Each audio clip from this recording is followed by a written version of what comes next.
Ladies and gentlemen, welcome to GE Face Masterclass. My name is Chi Chong. I'm the Assistant Director of GE 通識教育部。歡迎大家 ，welcome. Please welcome our Master Khalil Fong 方大同。Welcome Khalil. Hello, hi everyone. Thank you, Chi Chong. Thank you. We'll figure out the other mic. Aloha.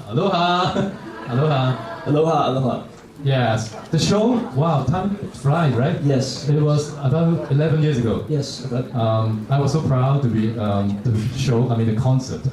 Your first public concert in Hong Kong in 2015, I think. Yeah. Yes, he was the one behind that. Yeah, I was the producer before I joined Hong Kong GE. So today, I'm very honored on behalf of GE to welcome Khalil again here. Okay, give him a round of applause. Thank you. And today, as I said, it's a master class. It's a class. That's why it's not a star-chasing show, okay? And we have a lot of questions. In the first part, I prepared some questions for Khalil because today's topic is about Khalil's music scene, which is about diversity and creativity, which relate to you a lot. And I believe that will help you to explore your life and to make your study here and your future life as successful as Khalil, hopefully, right?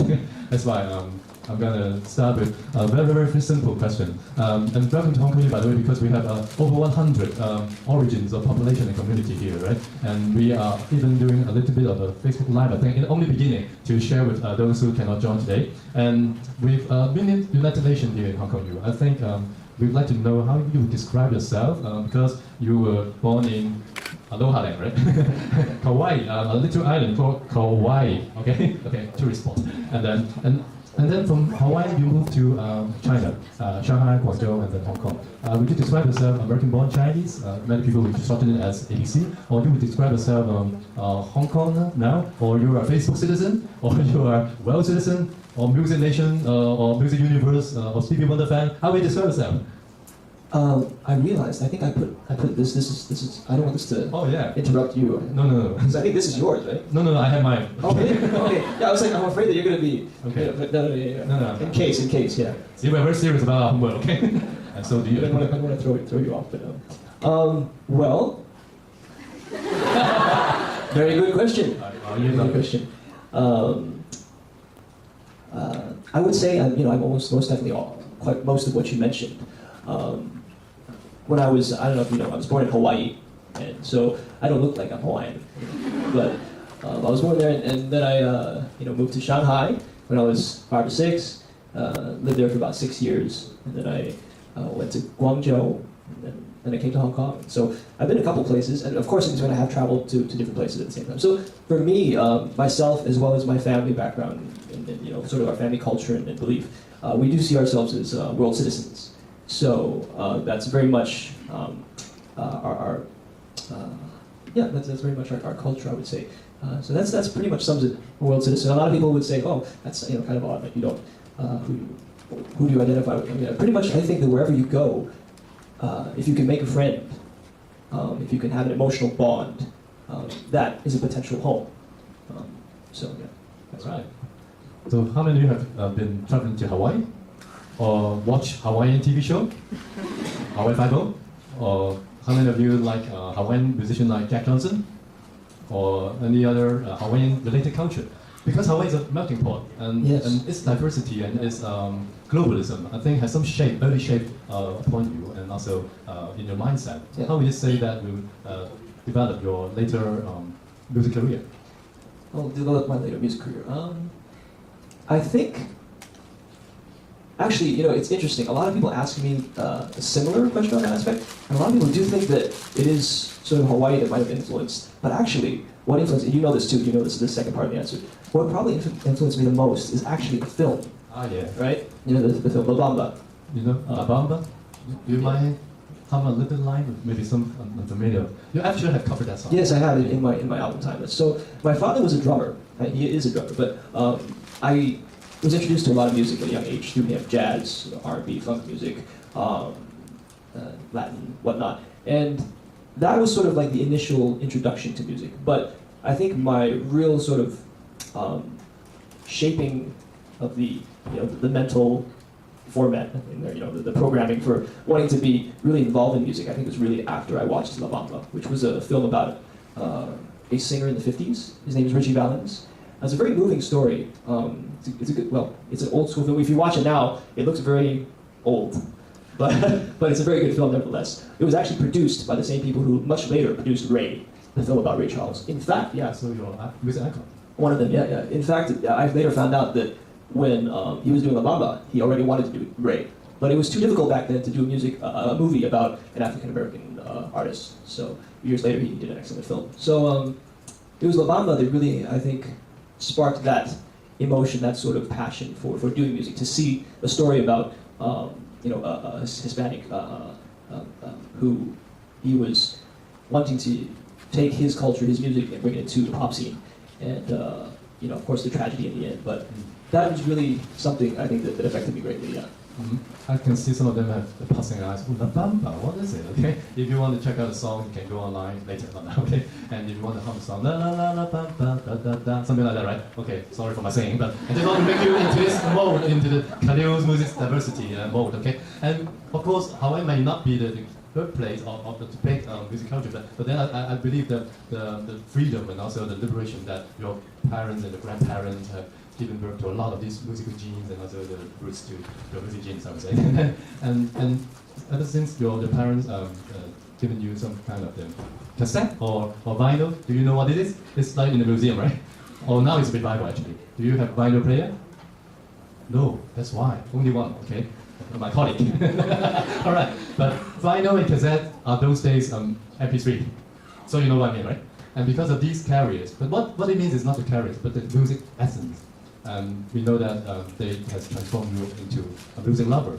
And since when do you pick up an instrument or to play music, to hum along? Well, that was definitely that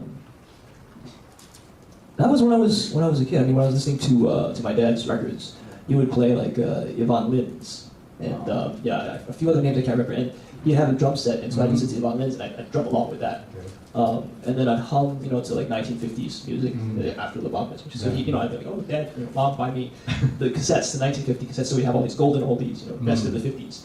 And so I'd take, back then I didn't know how to play guitar, so I'd take a board. It was from a toy, and for some reason it was a flat board, and I'd pretend it was guitar. So that was my first sort of, attempt at playing, at thinking that I could play an instrument. Mm-hmm. So after that, I think somewhere along the way when I was 6, was it 6? Maybe 5 or no, actually it should be around the time when I was 5. That was when I also got into Michael Jackson. Oh, wow. He was all over the place. He was everywhere. He was on MTV. Yes. And he really influenced, lots of people. But for me, I spent a good, 2 or 3 years sort of imitating Michael Jackson. Is it a moonwalk thing first? Yeah. Any moonwalker in the room? Or is it his voice or the in general, I wasn't. I was probably one of a couple million other people doing it too. But it was something that definitely really influenced my music. I mean, you can hear Michael Jackson in Justin Timberlake. You can hear Michael Jackson in Pharrell.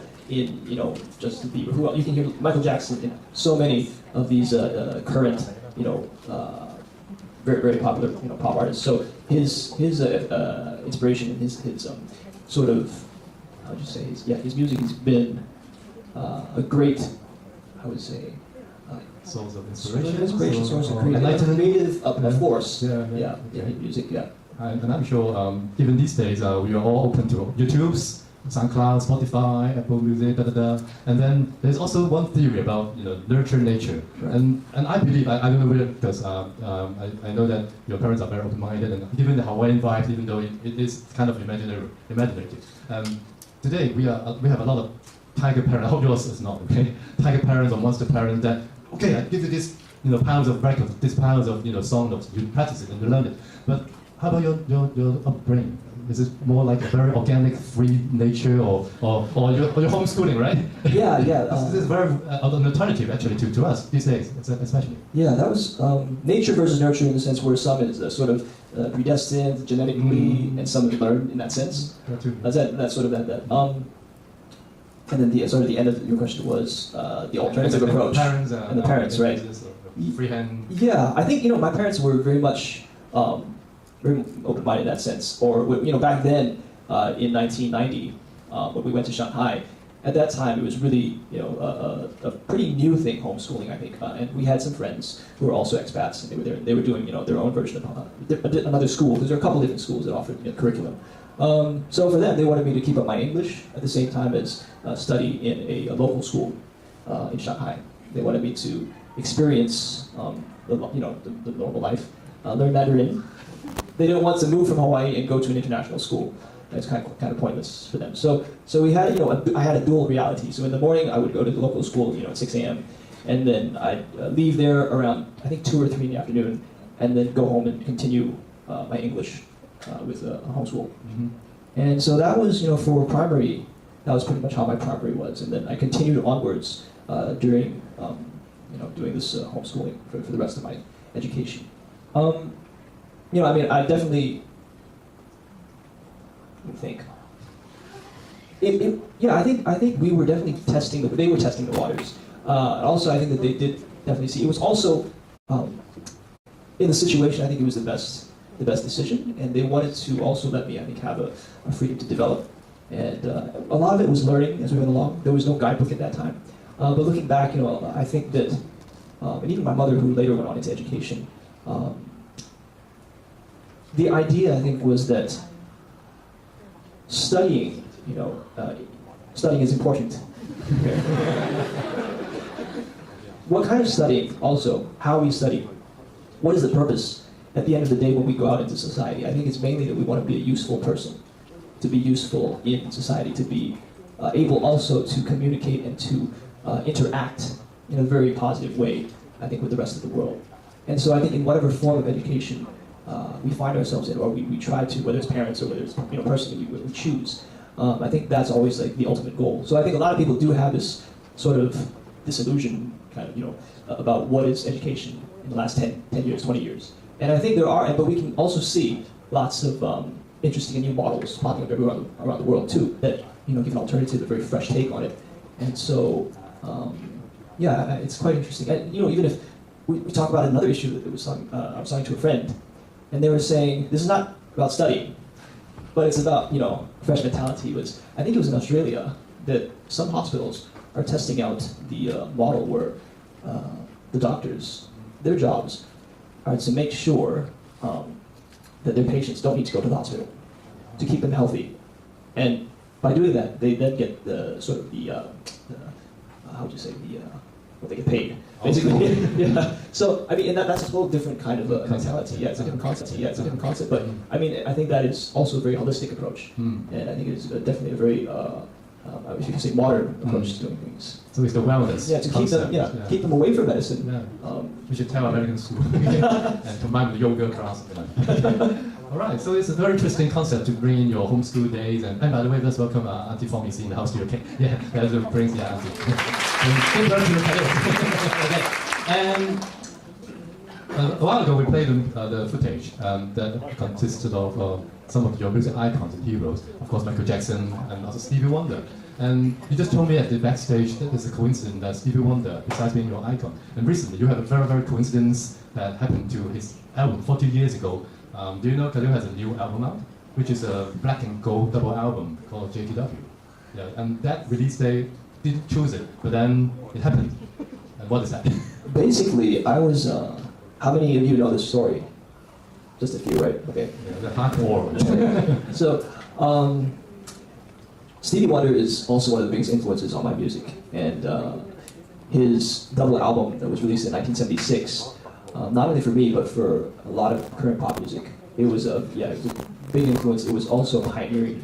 He was a pioneer in that, in the way he used synthesizers, the way he wrote the songs, the mentality behind it, and it was a very, very successful double album. And last week, I released my album. I released my album on the 28th. Anyway, so that day, I checked on Instagram, and another artist that I really liked had posted 40 years ago today, Stevie Wonder songs in the key of life. I was like, huh?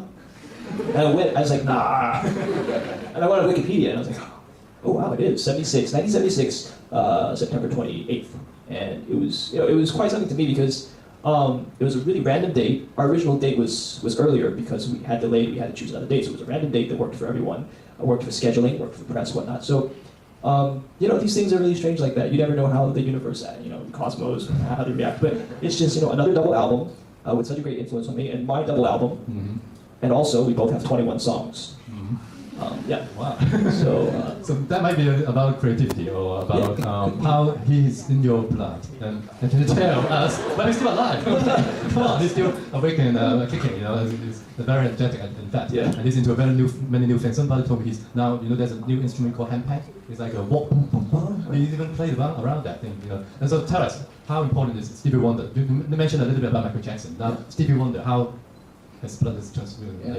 We did. I called him up. Can we do a blood transfusion? And so Motown, maybe Motown is also the label, right? Yeah. From America.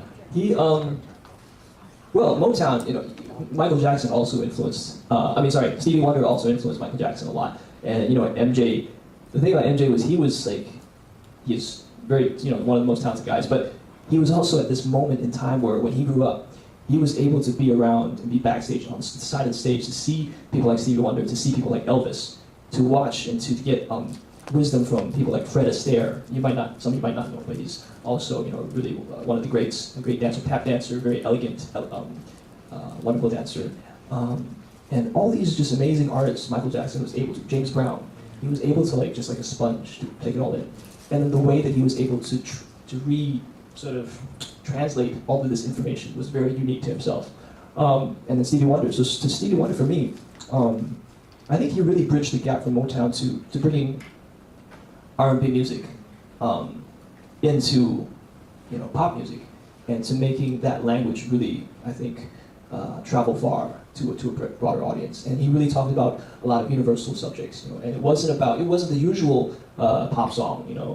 Not the usual pop songs aren't good, but he was able to have content that you wouldn't normally have in a song and make it very much acceptable, or even loved by all. So that was very unique about him, and you can really tell his music is really sincere, and it breaks a lot of barriers. So he's an inspiration to a lot. I think a lot of people have through their music tried to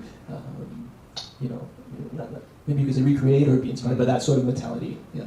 Putting your story into our context. 好，我哋聽到呢度，俾啲掌聲我哋今日嘅嘉賓。